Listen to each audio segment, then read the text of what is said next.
మాకు అవకాశం కల్పించారు.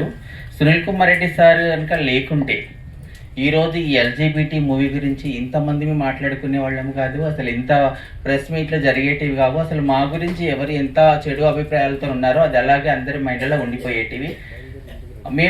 నేను 2000 సంవత్సరం నుంచి సోషల్ యాక్టివిస్ట్గా ఉన్నాను, ట్రాన్స్ యాక్టివిస్ట్గా.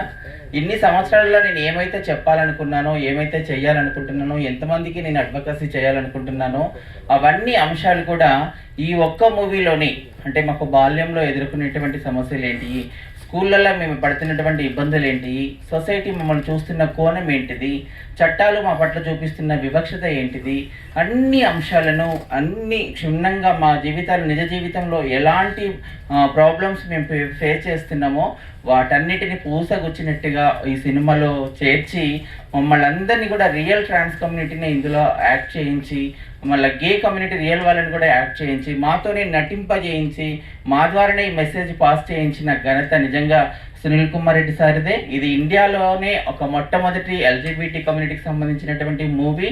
ఇది సార్ అన్ని భాషల్లోకి కూడా అనువదించాలని మేము రిక్వెస్ట్ చేశాము. ఎందుకంటే ఇంతకంటే మంచి మూవీ ఇక వస్తుందో లేదో తెలియదు మా కమ్యూనిటీ గురించి. ఇంతకు ముందు అయితే ఎవరు తీయలేదు. కాంచనా మూవీ తీశారు కానీ రాఘవ గారు అందులో ఒక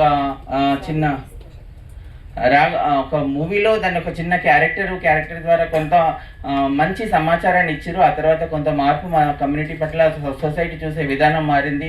ఆ తర్వాత ఈ ఎల్జీబీటీ మూవీ చూసిన తర్వాత ప్రతి ఒక్కరికి మేమేందనేది పూర్తిగా అర్థమవుతుందని మేము అనుకుంటున్నాము. ఎందుకంటే ప్రతి చోట మాకు వివక్షతే, పేరెంట్స్ దగ్గర నుంచి ఇప్పుడున్న ప్రస్తుత చట్టాలు కూడా మా పట్ల వివక్షత చూపిస్తూనే ఉన్నాయి. వాటన్నిటినీ అధిగమించడానికి సమాజం సపోర్ట్ కావాలి, పేరెంట్స్ సపోర్ట్ కావాలి, ప్రభుత్వాల సపోర్ట్ కావాలి. వాటన్నిటిని ఎట్లా సపోర్ట్ ఇస్తే వీళ్ళు ఇంకా ముందుకు పోతారనేది కూడా ఈ మూవీలో చూపించడం జరిగింది. కాబట్టి ఈ సినిమా ఇంత సక్సెస్ఫుల్గా నడిపించినందుకు ప్రేక్షకులకి, తీసినటువంటి డైరెక్టర్ గారికి, దీన్ని ఇంకా ప్రమోట్ చేస్తున్నటువంటి మా టీం అందరికీ కూడా నేను పేరున ధన్యవాదాలు తెలియజేసుకుంటూ నేను మీడియాను ఒక రిక్వెస్ట్ చేస్తున్నాను. మీరు తలుచుకుంటే ఈ మూవీ ఇంకా చాలామంది చూస్తారు. మా కమ్యూనిటీ చూడడం కాదు, ఈ మూవీ జనరల్ పబ్లిక్ చూస్తేనే మా పట్ల ఉన్నటువంటి అపోహలు వాళ్ళకి తొలుగుతాయి. కాబట్టి మీ ద్వారా ఆ సమాచారాన్ని ఇంకా పబ్లిసిటీ చేసి అందరూ చూసేలాగా చేయాలని కోరుకుంటున్నాను. Thank you. ఇలాంటి సినిమా మళ్ళీ వస్తుందో రాదో చెప్పలేమని కుందమాల్ గారు అంటున్నారు. వస్తుందండి, సునీల్ కుమార్ గారే తీస్తారు అంటున్నారు. దీనికి మళ్ళీ సీక్వెల్ కూడా స్క్రిప్ట్ రెడీ అయిపోతుంది, ఇంటర్నేషనల్లో ఉంటుంది అది. మీ అందరే అసలు రియల్ సభ ఇది. క్రిటిక్స్ అసోసియేషన్ వాళ్ళు ఇలాగా ఎంకరేజ్ చేస్తూ ఇలా చేపించారంటే ఇదే నిదర్శనం.